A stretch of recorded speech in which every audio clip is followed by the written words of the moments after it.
Hi friends, Ayyanar துணை serial இனி வரப்போகிற எபிசோட்ஸ்க்கான ப்ரோமோ தான் இந்த வீடியோவில் பார்க்க போகிறோம். வாங்க ஃப்ரெண்ட்ஸ் பார்க்கலாம். எல்லாருமே இங்கே பொங்கல் வைக்கிறதுக்காக குளிச்சு புது ட்ரெஸ்லாம் போட்டுட்டு வந்து நிற்கிறாங்க. ஒருத்தருடைய ட்ரெஸ்ஸை பார்த்து நல்லா இருக்குது அப்படின்னு சொல்லிட்டு பாராட்டிட்டு இருக்காங்க. இதில் விஷயம் என்னென்னா, சோழன் நிலாவை பார்த்து நமக்கு மேட்சாகவே சாரீ கட்டிருக்காளே அப்படின்னு நினச்சி ரொம்பவே சந்தோஷப்படுறாரு. அதுக்கப்புறமா ஏங்க இந்தாங்க அப்படின்னு சொல்லிட்டு பூ கொண்டு வந்து கொடுக்குறாங்க. அது எப்படிங்க, நான் கரெக்டாக சாரீ கட்டும் போதெல்லாம் அந்த பூவை மட்டும் மறந்துடுறேன், ஆனால் நீங்கள் அதை ஞாபகப்படுத்தி கரெக்டாக எனக்காக வாங்கிட்டு வந்து வைக்கிறீங்க அப்படின்னு கேட்குறாங்க. அப்போ தான் சோழன் மனசுக்குள்ள அதாங்க காதல், நீங்க சாரி கட்டுவீங்கன்னு தெரியும், உங்களுக்காக பூ வாங்கலைனா எப்படி அப்படின்னு மனசுக்குள்ள நினைக்கிறாரு. என்ன சோழன் அப்படின்னு கேட்கவும், இல்லைங்க நீங்க சாரி கட்டுவீங்கன்னு தெரியும், அதான் உங்களுக்காக பூ வாங்கிட்டு வந்தேன் அப்படின்னு சொல்றாங்க. காலையிலேருந்து இங்கே தானே வீட்டில் தானே இருந்தீங்க, அப்போ எந்த கேப்பில் போய் வாங்கிட்டு வந்தீங்க அப்படின்னு நிலா கேட்குறாங்க. நேற்று நம்ம பொங்கலுக்கு செலவெல்லாம் வாங்க போனோம்ல, அப்போவே நான் பூ வாங்கிட்டேங்க அப்படின்னு சொல்கிறாங்க. எந்த கேப்பில் போய் வாங்கிட்டு வந்தீங்க அப்படின்னு, அதெல்லாம் ஒரு கேப்பில் வாங்கினேங்க, இப்போ அதுவா முக்கியம், பூவை வச்சுக்கிட்டு வாங்க நல்ல நேரத்தில் சாமி கும்பிடலாம் அப்படின்னு சொல்லிட்டு ஸோ எல்லாருமே தலைவாரி நிலா பூ வச்சுக்கிட்டு அதுக்கப்புறம் எல்லாருமே ரெடி ஆகிட்டு வெளியே போய் பொங்கப்பானை வைக்கிறதுக்காக எல்லாமே ரெடி பண்ணி வச்சுட்டு இருக்காங்க. நடேசன் வந்து உட்காந்து வேடிக்கை பார்த்துட்டு இருக்காங்க. நிலா இருந்துக்கிட்டு, அங்கிள் கோலம் போட மட்டும் ஹெல்ப் பண்ண வந்தீங்க, பொங்கல் வைக்க வரமாட்டிங்களா, வாங்க அங்கிள் வீட்டுக்கு பெரிய மனுஷன் நீங்கள் தானே, வாங்க இந்த அடுப்பெல்லாம் ரெடியாக வச்சு பானை எடுத்து வைங்க அப்படின்னு சொல்லிட்டு இருக்காங்க. அப்படி நடேசனுமே வராரு. என்ன வேலை வாங்கலைன்னா உனக்கு தூக்க வராது அப்படின்னு, வீட்டு மருமகளை நாங்கள் தான் வேலை வாங்கணும், மருமக வீட்டில் இருக்கிறவங்க எல்லாரையும் வேலை வாங்குறாளே அப்படின்னு நடேசன் சொல்கிறாரு. அப்படி நடேசன் வாய்க்கு 100 தடவை மருமகன்னு பேசினா அப்பெல்லாம் நிலா எதுவுமே சொல்கிறது கிடையாது. ஸோ சோழன் மட்டும் ஏதாச்சும் பேசினா மட்டும்தான் அவர்கிட்ட மட்டும்தான் சண்டைக்கு போகிறாங்க, அதுவும் அன்பா. ஸோ மற்றவங்க எல்லாரும் நிலாவை பற்றி இந்த வீட்டோட மருமக, இந்த வீட்டுக்கு நிலா வந்ததுக்கு அப்புறம் தான் வெளிச்சம், நீயும் சோழனும் ஹஸ்பண்ட் அண்ட் ஒய்ஃப், இந்த மாதிரி விஷயங்கள் மற்ற யாரும் ஏதாச்சும் சொன்னாலோ அவங்களெல்லாம் நிலா பெருசாகவே கண்டுக்கிறது கிடையாது. நிலாவுக்கு சோழன் மேலே காதல் இருக்குது, இந்த வீட்டில் இருக்கணும்னு அவங்களுமே ஆசைப்படுறாங்க. ஹாஸ்டலுக்கு போய் நிலாவில் ஒரு நாள் கூட இருக்க முடியல, எப்படிடா இந்த வீட்டுக்கு வருவான் அப்படின்னு சொல்லிட்டு நிலா அங்கேருந்து ஓடி வந்துட்டாங்க. ஃபுட்டோடைய காரணம் கிடையாது நிலாவுக்கு, இந்த வீட்டில் எல்லாரையும் நிலா ரொம்பவே மிஸ் பண்ணாங்க. அதனாலேயே அந்த வீட்டுக்கு திரும்பவும் எப்போ போவோம் அப்படின்னு சொல்லிட்டு காத்திருந்து நிலா இங்கே ஓடி வந்துட்டாங்க. சோழனை மனசால நிலாவால் தன் ஹஸ்பண்டாக இந்த நடந்த கல்யாணத்தை ஏற்றுக்க முடியலனாலையோ அவங்களுடைய ஆள் மனசில் இந்த வீட்டை விட்டும் சோழனை விட்டும் இங்கே இருக்கிற எல்லாரையும் விட்டும் போகிறதுக்கு துளி அளவு கூட நிலாவுக்கு மனசில் இடம் கிடையாது. அவங்க ஆள் மனசில் இந்த வீட்டுக்குள்ளே இருக்கணும்னு தான் நினைக்கிறாங்க. சும்மா மேலோட்டமாக இந்த வீட்டுக்குள்ளேருந்து போகணும், டிவோர்ஸ் வாங்கணும் அப்படின்னு சொல்லிட்டு இருக்காங்களே தவிர ஆள் மனசில் போகணும் இந்த வீட்டை விட்டு அப்படின்ற எண்ணம் கிடையவே கிடையாது. அப்போது இப்படி தான் வந்து பொங்கல் செலிப்ரேஷன் போயிட்டுருக்கு, எல்லாமே ரொம்பவே ஃபன்னாக போயிட்டுருக்கா. அப்போது நிலா கேட்குறாங்க, பொங்கல் வைக்க ஸ்டார்ட் பண்ணிடலாமா எல்லாரும் அப்படின்னு சொல்லிட்டு கேட்குறாங்க. அண்ணா சந்தா இது வராங்களா, பொங்கல் வைக்க வெயிட் பண்ணலாமா, எல்லாம் ரெடி பண்ணிடலாமாண்ணா, ஏன்னா சூரியன் உதிக்கிறதுக்கு முன்னாடி நம்ம பொங்கல் வச்சு முடிச்சிடணும் அப்படின்னலாம் நிலா சொல்கிறாங்க. இல்லைப்பா, சந்தா ஆல்ரெடி ஊருக்கு கிளம்பி போயிட்டாங்கப்பா, சொந்த ஊரில் பொங்கல் வைக்கிறதுக்காக, யாரும் இங்கே இல்லை, அதனால நீ பொங்கல் வைக்க ஸ்டார்ட் பண்ணலாம் அப்படின்னு சொல்லிட்டு கேட்குறாங்க. நிலா வானதி வராங்களா இல்லையான்னு கேட்க தயக்கமாக இருந்துக்கிட்டு பாண்டியனை திரும்பி பார்க்குறாங்க. என்னங்க அவனை என்ன பார்க்குறீங்க, ஓ வானதிக்காகவா, வானதி நேரம் வரதான் வந்திருக்கணுமே, ஏண்டா நீ சொல்லலை கூப்பிடல அப்படின்னு சொல்லிட்டு கேட்குறாங்க. ஏன்னா இதுக்கும் உங்ககிட்ட ஏதாச்சும் சண்டை போட போறா அப்படின்னு. இல்லைன்னு அதெல்லாம் சொல்லியாச்சு, இன்னும் கொஞ்ச நேரத்தில் வந்துடுவா, நம்ம கொஞ்ச நேரம் வெயிட் பண்ணி பார்க்கலாம், அப்புறம் சோழன் சொன்ன மாதிரி என்னை விட்டு பொங்கல் வச்சுட்டிங்களேன்னு கோவப்படுவா அப்படின்னு சொல்லிட்டு பாண்டி சொன்னதும், ஆமாம் வானதி வர வரைக்கும் நம்ம வெயிட் பண்ணலாம், வானதி எவ்வளோ ஆசையாக வரும் இங்கே பொங்கல் வைக்க போகிறோம் அப்படின்னு சொல்லிட்டு சேரன்னு சொல்லிட்டு இருக்காரு. அப்போ தான் வந்து வானதியுமே கரெக்டாக வராங்களா, வந்த உடனே சரி பொங்கல் வைக்க ஸ்டார்ட் பண்ணிடலாமா அப்படின்னு சொன்னதும் நிலா ஒரு பொங்க பானையை வைக்கிறாங்க. அங்கிள் நீங்கள் வைக்கிறீங்களா, வீட்டுக்கு பெரியவங்க அப்படின்னு கேட்குறாங்க. ஏமா இந்த அடுப்புக்கும் நமக்கெல்லாம் செட் ஆகாது, நீயே ஏற்றுமா, ஏன்னா அதோ வானதி இருக்கால, இன்னொன்று வானதியை ஏற்ற சொல்லு அப்படின்னு சொல்கிறாங்க. சரி வானதி நீ பொங்கல் வைப்பா அப்படின்னு சேரன்னு சொல்கிறாரு. பாண்டி சொல்கிறாங்க. எல்லாரும் சொல்கிறதுனால இன்னொரு பானையை வானதி ஏற்றி பொங்கல் வைக்க ஸ்டார்ட் பண்ணிடுறாங்க. கொஞ்ச நேரத்திலே பொங்கி வந்துடுது. அதுக்கப்புறம் அரிசி வெல்லம் இதெல்லாம் போட்டு நெய் முந்திரி பருப்பு இதெல்லாமே நல்லாவே போட்டு 2 பேருமே நல்லபடியாக பொங்கல் வச்சு முடிச்சுடுறாங்க. வானதிக்கு அந்த பொங்கல் வைக்கிற அந்த சந்தோஷம் ரொம்பவே சந்தோஷமான விஷயம். தன்னுடைய வீட்டில் கல்யாணத்துக்காக ஒத்துக்கிட்டாங்க, இந்த வீட்டுக்கு மருமகளாக நம்ம வரப்போகிறோம், அதனால முதல்ல இந்த வீட்டோடைய அடுப்பு பற்ற வச்சு பொங்கல் செஞ்சுருக்கோம் அப்படின்னு சொல்லிட்டு அவங்களுக்கு ரொம்பவே சந்தோஷம். இங்கே கூடி நல்ல நேரம் கூடி வந்துடுச்சு அப்படின்னு சொல்லிட்டு அப்புறம் சரி சாமி கும்பிட ஆரம்பிச்சிடலாம் அப்படின்னு எல்லாத்தையும் எடுத்து கீழே வச்சுட்டு கீழே சாமிக்கு வந்து விளக்கேற்றி உதுபத்தி அப்புறம் வந்து சாமி கும்பிட்டு முடிச்சுட்டு எல்லாருமே போயிட்டு உள்ள சந்தோஷமாக சாப்பிட்டுட்டு இருக்காங்க. சாப்பிட்டுட்டு இருக்கும்போது வானதி ரொம்ப சந்தோஷமாக இருக்காங்க. பல்லவன் பார்த்துட்டு என்ன இன்னைக்கு ரொம்ப சந்தோஷமாக இருக்கிற மாதிரி இருக்குது அப்படின்னு. அண்ணன் கூட சேர்ந்து பொங்கல் கொண்டாடினதுக்கா இல்லை அண்ணன் உங்களுக்கு ஏதாச்சும் சர்ப்ரைஸாக கொடுத்துச்சா கிஃப்ட் ஏதாச்சும் அப்படின்னலாம் வந்து பல்லவன் கேட்குறாங்க. அப்படியெல்லாம் எதுவும் இல்லை, உன் அண்ணனாச்சும் எனக்கு சர்ப்ரைஸாக கொடுக்குறதாச்சு இல்லை, அதை விட ரொம்ப பெரிய விஷயம் ஒன்று நடந்திருக்கு அப்படின்னு சொல்கிறாங்க.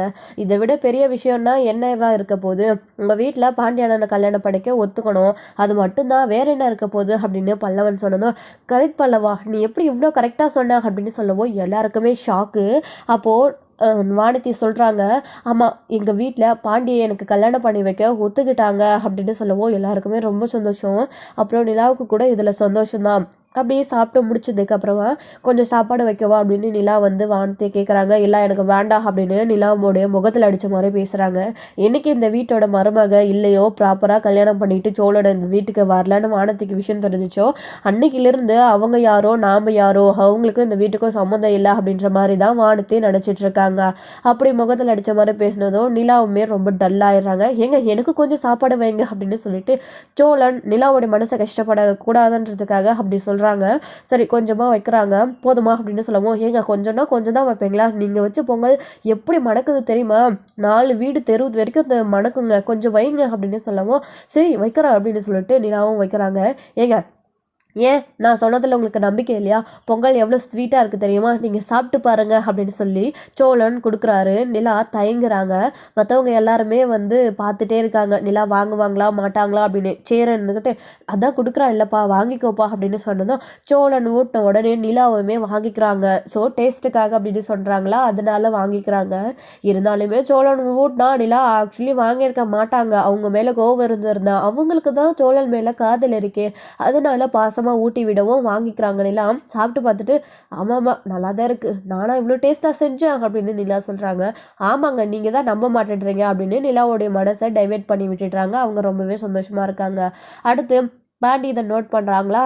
ஸோ சாப்பிட்டு முடிச்சதுக்கு அப்புறமா தனியாக கூட்டிகிட்டு போய் என்னடி திடீர்னு கல்யாணம் அப்படின்னு சொல்கிற வந்து எனக்கு ஒரே அதிர்ச்சியாக இருக்குது அப்படின்னு சொல்லவும் இல்லை என் வீட்டில் ஒத்துக்கிட்டாங்க, என்னுடைய அம்மாவுடைய என்னுடைய மாமா பார்த்துட்டு என் அம்மாவுடைய அண்ணன் பார்த்துட்டு வீட்டில் போய் சொல்லியிருக்காங்க, நீயும் நானும் பேசிகிட்டு இருந்தது ஆல்ரெடி அவருக்குமே விஷயம் தெரியும், நான் உன் கூட விடாமல் பேசிகிட்டு இருக்கிறத பார்த்த உடனே நான் சொல்ல பேச்சை கேட்க மாட்டேன் அப்படின்னு சொல்லிட்டு உன் வீட்டில் பொண்ணு பார்க்க வர சொல்லியிருக்காங்க, நமக்கு கல்யாணம் வச்சுருக்காங்க, எனக்கு ரொம்பவே சந்தோஷமாக இருக்குது, நீங்கள் எல்லாருமே ஒரு நல்ல நாள் பார்த்து பொண்ணு பார்க்க வந்துருங்க அப்படின்னு சொல்லிட்டு பேசிகிட்டு இருக்கவும் இப்போ நம்மளோட கல்யாணத்துக்கு என்ன அவசரம், சேரன் இருக்காருல்ல அப்படின்னலாம் வந்து சொல்லிட்டு இருக்காங்க. உங்கள் சேரனுக்கு என்ன பொண்ணா இல்லை, அதான் சந்தாவை அவர் விரும்புகிறாருல்ல, அவங்க 2 பேருக்கும் பிடிச்சிருக்குல்ல, அவங்களுக்கு பொண்ணு ரெடியாக தானே இருக்குது அப்படின்னு. அதெல்லாம் சரிதான், ஆனால் கல்யாணம் பண்ணிட்டு வந்து நீ எங்கே தங்குவ அப்படின்னு கேட்குறாங்க. இது என்ன கேள்வி பாண்டி, நம்ம வீட்டில் தான் அப்படின்னு.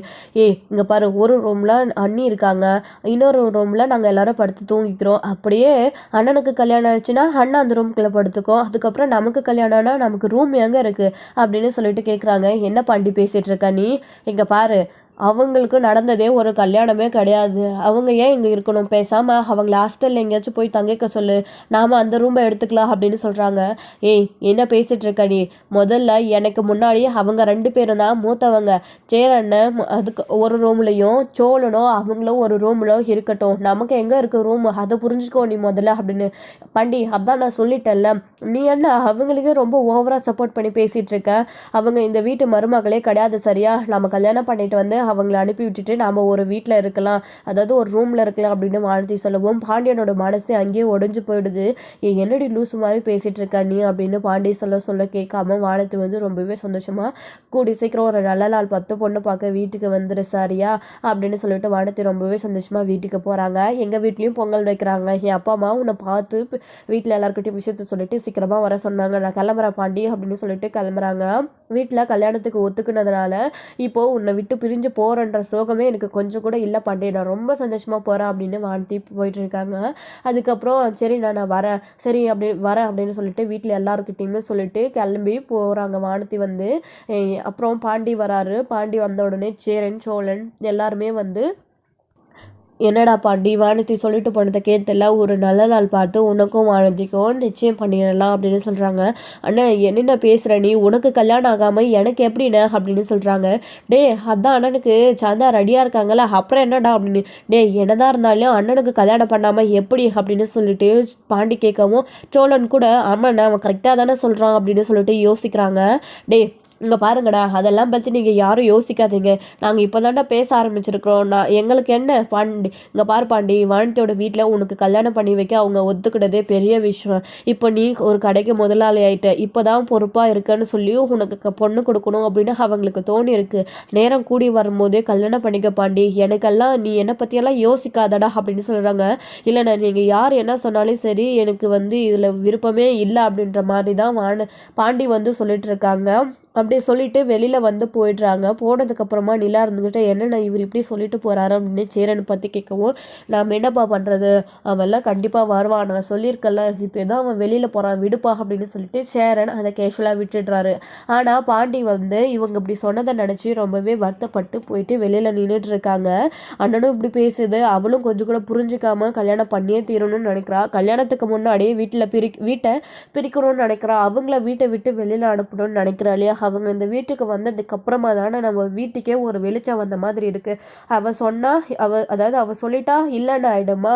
சோழனும் அவங்க கூட சேர்ந்து வாழணும்னு நினைக்கிறான். நாங்களுமே அவங்க இந்த வீட்டை விட்டு போகக்கூடாது, இந்த வீட்டில் தான் இருக்கணும்னு நினைக்கிறோம். நம்ம வீட்டை புரிஞ்சுக்கிட்டு அனுசரித்து அதுக்கேற்ற மாதிரி வசதியான வீட்டில் இருந்து வந்தாலும் எல்லாத்தையுமே மறந்துட்டு நம்ம கூட எவ்வளோ கேஷுவலாக இவ்வளோ நாளாக சந்தோஷமாக இருக்காங்க, அவங்கள எப்படி வீட்டை விட்டு வெளியில் போக சொல்ல முடியும் அப்படின்னு தான் பாண்டியுமே யோசிச்சுட்டு நின்றுட்டு இருக்காரு. என்ன ஆனாலும் சரி வானதி சொல்கிறது மட்டும் நடக்காது. அவங்கள அந்த வீட்டை விட்டு வெளியில் அனுப்பிட்டு அண்ணனுக்கு கல்யாணம் பண்ணாமல் நம்மளுடைய கல்யாணம் என்னுடைய கல்யாணம் நடக்கக்கூடாது, யார் என்ன சொன்னாலும் இதுக்கு நான் ஒத்துக்க மாட்டேன் அப்படின்னு பாண்டி அவருடைய மனசுக்குள்ள நினச்சிட்டு கடைக்கிட்ட போயிட்டு வண்டியை நிறுத்திட்டு அங்கேயே உட்காந்துட்டு யோசிச்சுட்டு இருக்காரு. இன்னொரு பக்கம் இங்க நிலா, சோழன், பல்லவன் இவங்க எல்லாரும் அண்ணா எதுக்கு என்ன நாள் தள்ளி போட்டுக்கிட்டு, இன்னைக்கே பொங்கல் தானே, பொங்கல் வச்சு அதான் முடிச்சாச்சு இல்லை, இன்றைக்கே நல்ல நாள் தானே, பேசாமல் நிச்சயம் பண்ணிடலாமா, அதுக்கப்புறம் ஒரு நல்ல நாள் பார்த்து கல்யாணத்தை பண்ணிக்கலாம் அப்படின்னு சொல்லிட்டு நிலா சொல்லவும், கரெக்டுப்பா நீ சொல்கிறது கரெக்ட் அப்படின்னு சொல்கிறாங்க. அப்போ சோழன் பல்லவனும் 2 பேரும் அண்ணி அவங்க தான் உங்களை மதிக்கிறதே இல்லை ஆனால் அவங்களுக்காக நீங்கள் இவ்வளோ யோசிக்கிறீங்களே அப்படின்னு சொல்லிட்டு பல்லவன் சொல்கிறாரு. அப்படி சொல்கிறா பல்லவா, ஏங்க அந்த வானதி தான் உங்ககிட்ட உங்களை பற்றி எப்படியெல்லாம் பேசினா, நீங்கள் இன்னைக்கு கூட சாப்பாடு வைக்கும் போது எப்படி முகத்தை தூக்கிக்கிட்டு இருந்தா, எனக்கு தேவையில்லைன்னு சொல்கிறா, அவளுக்காக நீங்கள் ஏங்க யோசிக்கிற அப்படின்னு. நீங்கள் ஏன் அந்த ஆங்கிள் யோசிக்கிறீங்க, பாண்டிக்காக யோசிங்க, உங்கள் தம்பி தானே, அவரோட சந்தோஷத்துக்காக யோசிங்க. பல்லவா இப்படியெல்லாம் பேசுறது தப்பு. இங்கே பாருங்கள், அவனோடைய நீங்கள் பெரிய பையன், நீங்கள் முதல்ல நல்ல ஒழுக்கத்தை கற்றுக்கோங்க, அப்போ தான் பல்லவனும் கரெக்டாக இருப்பாங்க அப்படின்னு சொல்கிறாங்க. நாங்கள் உண்மையை தானே சொன்னோம் அப்படின்னு சோழன் சொல்கிறாரு. நீங்கள் உண்மையை சொல்கிறீங்களோ போய் சொல்கிறீங்களோ, இங்கே பாருங்கள் இது பாண்டியோட வாழ்க்கை விஷயம், இதில் நம்ம எந்த ஒரு பிரச்சனையும் பண்ண வேண்டாம். பாண்டிக்கு பிடிச்ச பொண்ணு அவங்க கல்யாணம் பண்ணிக்க போகிறாங்க, இதில் நான் எந்த ஒரு விதத்துலையும் பிரச்சனையாக நிற்கக்கூடாது அப்படின்னு நிலா சொல்கிறாங்க. அப்படி சொல்லுப்பா நிலா அப்படின்னு சேரன் கொண்டு சொல்லிட்டு இருக்காரு. சரி வாங்கப்பா இந்த விஷயத்தை பற்றி அப்பா கிட்டலாம் பேசலாம் அப்படின்னு சொல்லிட்டு போகிறாங்க.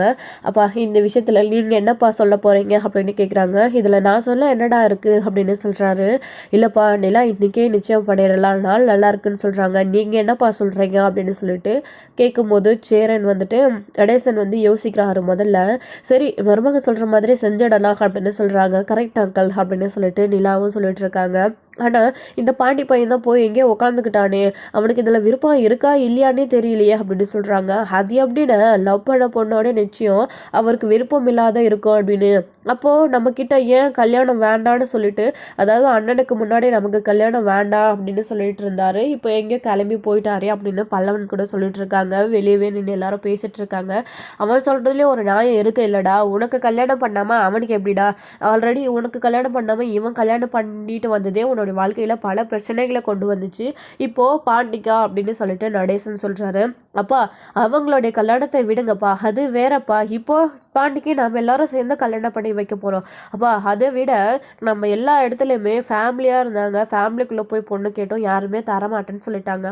ஆனால் இங்கே அப்படி இல்லைல்லப்பா, நான் தான் சந்தாவை கல்யாணம் பண்ணிக்க போகிறேன்ல, எனக்கும் சந்தாவுக்கும் 2 பேருக்குமே பிடிச்சிருக்குப்பா, சந்தாவும் என்னை கல்யாணம் பண்ணிக்க ரெடியாக இருக்கு, எங்களுக்கு என்னப்பா அவசரம், முதல்ல பாண்டிக்கு பண்ணிடலாம், அதுக்கப்புறம் பண்ணிக்கலாம் அப்படின்னு. டேய் உனக்கு அப்புறம் பண்ணிக்கலாம்னா எங்கடா, உனக்கு வயசு ஆகிட்டே போகுது, கொஞ்சமாச்சு யோசிடா அதை பற்றி. எப்போ எதை செய்யணுமோ அதை அப்பப்போ செய்யணும்டா, முதல்ல உனக்கு தான் கல்யாணம் பண்ணி வச்சிருக்கணும், அவன் கரெக்டாக தானே யோசிக்கிறான் அப்படின்னு பாண்டியுமே, அதாவது நடேசனுமே சொல்கிறாரு. அப்பா நீங்களுமே அவனை மாதிரி பேசாதீங்கப்பா, அவன் சின்ன பையன், நாம் எல்லாரும் தான் அவனுக்கு சொல்லி புரிய வைக்கணும் அப்படின்னு சொல்கிறாங்க. பாண்டிக்கு கால் பண்ணிக்கிட்டே இருக்காங்க, பாண்டி ஃபோன் எடுக்கிறதே கிடையாது. ஸோ இங்கே வானதி அவங்களுமே கால் பண்ணிக்கிட்டே இருக்காங்க, பாண்டிக்கு எடுக்கிறதே கிடையாது. அவங்களோட வீட்டுக்கு போய் வானதி நிற்கவும் சேரன் கால் பண்ணி, இன்றைக்கே நாங்கள் பொண்ணு பார்க்க வரோம்ப்பா அவங்க வீட்டுக்கு, பாண்டி இங்கே வெளியில் போயிருக்கான், அவன் வந்ததும் நாங்கள் வந்துடுறோம் அப்படின்னு சொல்லிட்டு இருக்காரு. சரி நான் அப்புறம் வீட்டில் சொல்லிடுறேன், ஏற்பாடு பண்ண சொல்கிறேன் அப்படின்னு சொல்லிட்டு வானதியுமே, அம்மா நான் பாண்டியோட வீட்டில் விஷயத்த சொல்லிட்டேன்னு சொன்னேன்ல, ஆனால் இன்றைக்கே நாள் நல்லா இருக்குது, பொங்கல் தானே அப்படின்னு சொல்லிட்டு நிச்சயம் பண்ண இன்றைக்கே வராங்களாம்மா, பாண்டியோட அண்ணன் தான் கால் பண்ணி விஷயத்த சொல்லிச்சு, நான் போய் ரெடி ஆகட்டுமாம்மா அப்படின்னு சொல்லதும், சரிடி போய் ரெடி ஆகிட்டுரு, நான் வரவங்களுக்காக கொடுக்கறதுக்கு, ஸோ நாங்கள் எல்லோரும் ரெடி ஆகிடுறோம் அப்படின்னு சொல்லிட்டு வானதியோட அம்மையுமே சொல்லிட்டு வானதி உள்ளே போயிட்டு வேறு புது புடவை கட்டி பாண்டி பார்க்கும்போது நான் அழகாக இருக்கணும், இன்றைக்கி நமக்கு நிச்சயம் ஃபோட்டோலாம் எடுக்கணும் அப்படின்னு சொல்லிட்டு உள்ளே போயிட்டு ரொம்பவே சந்தோஷமாக ரெடி ஆகிட்டு இருக்காங்க. இன்னொரு பக்கம் எங்கள் வீட்டில் பொண்ணு வீட்டுக்காரங்க வராங்கன்னு சொல்லிட்டு எல்லாருமே ரெடி ஆகிட்டு இருக்காங்க. ஏய் முதல்ல உன் அண்ணனுக்கு கால் பண்ணி வர சொல்லடி அப்படின்னு சொல்கிறாங்க. ஆமாம் இல்லை அப்படின்னு, என்ன ஆமாம், தெரிஞ்சவங்கெல்லாம் உங்கள் சொந்தக்காரங்க எல்லாருக்கும் வர சொல்லு அப்படின்னு சொல்லிட்டு அவங்களோட வானதியோட அம்மா வீட்டு சைடில் அவங்களோட அப்பா வீட்டு சைடில் தெரிஞ்சவங்களெல்லாம் கால் பண்ணி வர சொல்கிறாங்க. அவருடைய அண்ணனுமே வந்துடுறாரு, வானதியோடைய மாமாவுமே. வசந்தமே ரெடியாகி உட்காந்துட்டு இருக்காரு, அவருக்கு சுத்தமாக இதில் விருப்பமே இல்லை. அப்படி இவங்க வீட்டில் எல்லாருமே கிளம்பலாமா அப்படின்னு, என்னென்ன பொங்கல் வச்ச ட்ரெஸ்ஸோடைய போக போகிறீங்க, நிச்சயம் பண்ண போகிறோம், வேறு ட்ரெஸ் மாற்றிட்டு வரோம் அப்படின்னு பல்லவன் சொல்லவும், என்னடா இதுக்கு என்னடா குறைச்சல் அப்படின்னு, இல்லைண்ணா நீ சொன்னால் நாங்கள் கேட்குவோமா, நாங்கள் போய் வேறு தானே மாற்றிட்டு வருவோம் வாண்ண அப்படின்னு சொல்லிட்டு போயிட்டு வேறு மாற்றிட்டு வரதுக்காக போகிறாங்க. நிலா நீயும் கிளம்புப்பா அப்படின்னு சொல்கிறாங்க. அண்ணே நான் எதுக்குன்னு, நீங்கள் எல்லாரும் போயிட்டு வாங்க அப்படின்னு நிலா சொல்லவும், இதிலே எல்லாருக்குமே ரொம்ப கஷ்டமாயிடுது. என்னப்பா நீ இல்லாமல் எப்படிப்பா, நீங்கள் தானே பாண்டிக்கு ஒரு நல்லதை நடக்கணும்னு ஆசைப்பட்டேன், எப்படிப்பா நீ இப்படி சொன்னால் கிளம்புப்பா அப்படின்னு சொல்கிறாங்க. இல்லைண்ணா நாங்கள் அது சுத்தமாக வானதிக்கு பிடிக்காது, எதுக்குண்ணா அப்படின்னு சொல்லிட்டு இருக்காங்க. ஏங்க பிடிக்காது, இங்கே பாருங்கள், நீங்கள் இந்த வீட்டோட மருமக தான், வானதி சொல்லிட்டா இல்லைன்னு ஆகிடுமா, நமக்கு கல்யாணம் எப்படி வேணாலும் நடந்துட்டு இருக்கட்டும், ஆனால் இந்த வீட்டில் ஒருத்தவங்க தான் நீங்களும் அங்கே நிற்கணும். இங்கே பாருங்கள், நீங்கள் இப்படி வரலன்ற விஷயம் பாண்டிக்கு தெரிஞ்சிச்சுன்னா அவனே கண்டிப்பாக வரமாட்டான், கோவப்படுவான் அப்படின்னலாம் சோழன் சொல்லிட்டு இருக்காரு. நிலா அதான் சோழன் சொல்கிறான் இல்லைப்பா, பாண்டி கூட அப்படி தான் சொல்வான், நீ போயிட்டு கிளம்புப்பா அப்படின்னு சொல்கிறாங்க. அப்புறமே நடேசன் எல்லாத்தையும் காதல் கேட்டுட்டு என்னம்மா எல்லாத்தையும் ஏற்பாடு பண்ணிட்டு நீ வராமையா, நீ இல்லாமல் நாங்கள் யாருமே அங்கே போக மாட்டோம் அப்படின்னு சொல்லிட்டு இங்கே நடேசன் கூட சொல்கிறாரா. அதுக்காகவே நிலா போயிட்டு சரி நான் கிளம்பி வரேன் அப்படின்னு சொல்லிட்டு அவங்களுமே கிளம்பி வரேன்னு சொல்கிறாங்க. எல்லாமே நிச்சயத்துக்கு போகிறதுக்காக ரெடி ஆகிட்டு இருக்காங்க. ஆனால் நம்ம பொண்ணு பார்க்க போகிறது பாண்டிக்கு, அவன் எங்கே, நாம் மட்டும் ரெடி ஆகிட்டு இருக்கோம், இன்னும் அவன் வரல அப்படின்னு சோழன் கேட்டுட்ருக்காரு. ஆமாம் அப்படின்னு சொல்லிட்டு அவனுக்கு கால் பண்ணலான்னு சொல்லிட்டு எல்லாருமே கால் பண்ணிக்கிட்டே இருக்காங்க, அவனுடைய ஃபோன் எடுக்கிறதே கிடையாது. அப்படி சொல்லி இங்கே எல்லாருமே ரெடி ஆகிட்டு வெயிட் பண்ணிட்டு தான் இருக்காங்க. அப்புறம் இங்கே வானதியுமே ரெடி ஆகிட்டு என் சாரி எப்படி இருக்குது, நான் நல்லா இருக்கேண்ணா, இந்த ஜுவல்ஸை மட்டும் எனக்கு போட்டு விடுமா அப்படின்னு எல்லாம் வானதியுமே போட்டுட்ருக்காங்க. எல்லாம் சரிதான்டி, நேரம் ஆகுதுடி, இன்னும் வரலனா எப்படி, பொழுதே அமர போகுதுடி, நிச்சயம் பண்ணணும்ல, இந்த டைம் காட்சி அப்படின்னு எல்லாம் அவங்களுடைய அம்மா சொல்லிட்டு இருக்காங்க. அம்மா அதெல்லாம் பாண்டி வீட்டிலேருந்து வந்துடுவாங்கம்மா அப்படின்னு, சீக்கிரம் ஃபோன் பண்ணி வர சொல்லடி அப்படின்னு. அப்போ தான் அவருடைய மாமாவுமே காலண்டர் எடுத்து பார்த்துட்டு நல்ல நேரம் முடிய போதுமா, சீக்கிரம் வர சொல்லுமா வானதி, வந்துடுவாங்கல்ல அப்படின்னு சொல்லி கேட்டுட்ருக்கவோ, அதெல்லாம் பாண்டி வீட்டிலேருந்து வந்துடுவாங்க அப்படின்னு. இல்லை எனக்கு என்னமோ டவுட்டாக இருக்குது, அவன் உன்னை கல்யாணம் பண்ணிக்கலாம் உங்ககிட்ட பேசலை, சும்மா ஏதோ அப்படி பழகிட்டு சுற்றிட்டு தெரிஞ்சிருக்கா, உனக்கு கடைசியில் அவன் கழட்டி விட தான் போகிறான், இவ்வளோ நாள் கல்யாணம்னு பேச்சு எடுக்காமல் சுற்றிட்டு இருந்ததுனால நல்லா அவங்ககிட்ட பேசிகிட்டு இருந்தான், இப்போது அவன் எங்கே போனான்னு தெரியலையே, நிச்சயம் வச்சுருக்கோம், கொஞ்சமாச்சு பொறுப்பாக சீக்கிரம் வந்திருக்கானா பார்த்தியா, எனக்கு என்னமோ அவன் வருவான்ற டவுட் இல்லை, ஏண்டி ஃபோனுங்கின்னு பண்ணி பார்த்தியா, எடுத்தானா இல்லை ஃபோனை தான் ஆஃப் பண்ணி வச்சுருக்கானா அப்படின்னால அவருடைய அண்ணன் சொல்லிட்டு இருக்காரு. அதெல்லாம் ஒன்றும் இல்லை, நீ போடா, அவங்க எல்லாருமே வருவாங்க, அப்பா பாண்டி வீட்டில் எல்லாருமே வருவாங்கப்பா, நான் எல்லாருக்கிட்டே விஷயத்த சொல்லிட்டு தான் வந்திருக்கேன், அவங்க எல்லாருக்குமே சம்மதம் தான், அது எப்படி பாண்டி என்னை கல்யாணம் பண்ணிக்க சம்மதம் இல்லைன்னு சொல்லும், வராமல் போகும் வரும் அப்படின்னுலாம் வானத்தையுமே நம்பிக்கையோட வெயிட் பண்ணிட்டு இருக்காங்க. எங்க அப்போ நான் சேரன் அவருடைய அண்ணனுக்கு கால் பண்ணி கேட்குறேன் அப்படின்னு சொல்லிட்டு முதல்ல பாண்டிக்கு கால் பண்ணுறாங்க, எடுக்கிறதே கிடையாது. அப்புறம் தான் நம்ம சேரனுக்கு கால் பண்ணுறாங்க. ஆனால் நீங்கள் எல்லோரும் கிளம்பிட்டீங்களா அப்படின்னு. எல்லாம் ரெடியாக தான்ப்பா இருக்கும், பாண்டி வெளியில் போனால் இன்னும் வரல, அவன் வீட்டுக்கு வந்த உடனே நான் வந்துடுறோம்ப்பா எல்லாருமே அப்படின்னு சொல்கிறாங்க. நான் பாண்டிக்கு கால் பண்ண எடுக்கல அப்படின்னு சொல்கிறாங்க. நானுமே பண்ணி பார்த்தேன்ப்பா, எடுக்கவே இல்லை தான், எங்கே இருக்கான்னு தெரியல, அவன் வந்த உடனே நாங்கள் வந்துடுறோம்ப்பா அப்படின்னு சொல்லிட்டு இருக்காரு. எல்லாருமே கண்டிப்பாக வந்துடுவீங்கல்ல, எங்களை யாரும் ஏமாற்ற மாட்டீங்கல்ல அப்படின்னு சொல்கிறாங்க. என்னப்பா இப்படி சொல்கிற, அது எப்படிப்பா உங்களை நாங்கள் ஏமாற்றுவோம், உன்னை போயிட்டு நீ பாண்டி தான் வேணும்னு பிடிவாதமாக இருக்க, பாண்டிக்குமே உன்னை பிடிச்சிருக்கு, எப்படிப்பா நாங்கள் வராமல் இருப்போம் அப்படின்னு சொல்கிறாங்க. இல்லை நீங்கள் லேட் ஆகிடுச்சு, இன்னும் டைமுக்கு வரலன்னு உடனே என் வீட்டில் எப்படியோ பேச ஆரம்பிச்சிட்டாங்க, எனக்கு ரொம்ப கஷ்டமாக இருக்குது, இந்த நிச்சயம் நடந்தே ஆகணும், நான் பாண்டியை கல்யாணம் பண்ணிக்கணும் அப்படின்னு வானத்தை சொல்கிறாங்க. கவலைப்படாதப்பா எல்லாம் நடக்கும் அப்படின்னு. இல்லைண்ணே, நான் பாண்டிக்கிட்ட சொல்லும்போது உங்களுக்கு கல்யாணம் நடக்காம எப்படி நம்மளுக்குன்னு தான் ஒரு மாதிரி பேசிச்சா, அதான் ஒரு வேளை பாண்டி வருமோ வராதோ எனக்கு ரொம்ப கஷ்டமாக இருக்குண்ணே அப்படின்னு சொல்கிறாங்க. அதெல்லாம் ஒன்றும் இல்லைப்பா, அவனை சமாளிக்க வச்சுட்டேன், நான் அவங்ககிட்ட பேசி நான் கூட்டிகிட்டு வரேன், நீ ஃபோனை வச்சுட்டு சந்தோஷமாக இருப்பா அப்படின்னு சொல்லிட்டு சேரன் கால் கட் பண்ணுறாரு. என்னண்ணே என்னாச்சுன்னு வீட்டில் எல்லாரும் கேட்கும்போது, இல்லைடா வானதி தான் கால் பண்ணிட்டுருக்கு, அவங்க வீட்டில் வெயிட் பண்ணிட்டுருக்காங்களா, இந்த பாண்டி எங்கடா தான் போயிட்டா, டைம் வேறு ஆகிட்டே இருக்கு, அவங்களுக்கு பதற்றமாக இருக்காதா, எல்லாரும் டைமுக்கு போய் நிச்சயம் பண்ணணும்ல அப்படின்னு தான் சேரன் கூட பேசிட்டு இருக்காரு சோழன் கிட்ட. ஆமாண்ணா இவன் எங்கே போனா அப்படின்னு எல்லாருமே பாண்டிக்காக வெயிட் பண்ணிட்டு இருக்காங்க. ஆனால் பாண்டி வந்து அங்கே யாருடைய ஃபோனையும் எடுக்காமல் தனியாக போய் நின்று யோசிச்சுட்ருக்காங்க. நிலாவை வீட்டை விட்டு வெளியில் போக சொன்னது ஒரு ரீசன், இன்னொரு பக்கம் அண்ணனுக்கு கல்யாணம் ஆகாமல் நமக்கு கல்யாணம் அவசரமாக அப்படின்றது அவருக்கு இன்னொரு யோசனை. அது மட்டும் இல்லாமல் குடும்பத்தோடு சேர்ந்து சந்தோஷமாக ஒன்றா இருக்கணும், அவங்களுக்கு நடந்த கல்யாணம் எப்படி இருந்தாலும் எல்லாத்தையும் புரிஞ்சுக்கிட்டு அவங்களும் சேர்ந்து வாழணுன்ற எண்ணம் ஏன் வானத்துக்கு வரமாட்டேங்குது, அவங்கள வீட்டை விட்டு வெளியில் அனுப்பணும்னு பார்க்குறா, குடும்பத்தை இப்படி ஏன் பிரிக்கணும்னு நினைக்கிறா, ஏன் இவ இப்படி இருக்கா அப்படின்றது இன்னொரு பக்கம். அவங்களுடைய கேரக்டர் வானத்தை மாற்றிக்கவே மாட்டேன்றாங்களே, அவங்க என்ன சொன்னாலையும் அதை தான் செய்யணும்னு சொல்லிட்டு பிடிவாதமாக இருக்காங்களே, ஏன் இப்படி நடந்துக்கணும் அப்படின்னு சொல்லிட்டு நம்ம பாண்டிக்கு இந்த யோசனையெல்லாம் நடந்துக்கிட்டே இருக்குது. கல்யாணம் பண்ணிவிட்டு நம்ம வீட்டுக்கு வந்தால் எல்லாம் சரியாக போகுமா, இப்போ நமக்கு கல்யாணம் வேணுமா அப்படின்னு தான் பாண்டி யோசிச்சுட்ருக்காரு. ஸோ இதோட இந்த எபிசோடு வந்து முடிச்சிருக்காரு. ஸோ பாண்டி என்ன முடிவு எடுக்க போகிறாரு, இப்போ நிச்சயம் வேணாம், பொறுமையாக கல்யாணம் பண்ணிக்கலாம், பொறுமையாக நிச்சயம் பண்ணிக்கலாம், அண்ணனுக்கு கல்யாணம் நடந்ததுக்கப்புறம் அப்படின்னு சொல்ல போகிறாங்களா, இல்லை வானத்தி எனக்கு வேண்டாம் அப்படின்னு சொல்லிட்டு ஒரேடியாக முடிவெடுக்க போகிறாரா பாண்டி அப்படின்னு தான் வெயிட் பண்ணி நெக்ஸ்ட் வீடியோவில் பார்க்கலாம் ஃப்ரெண்ட்ஸ். தேங்க்யூ.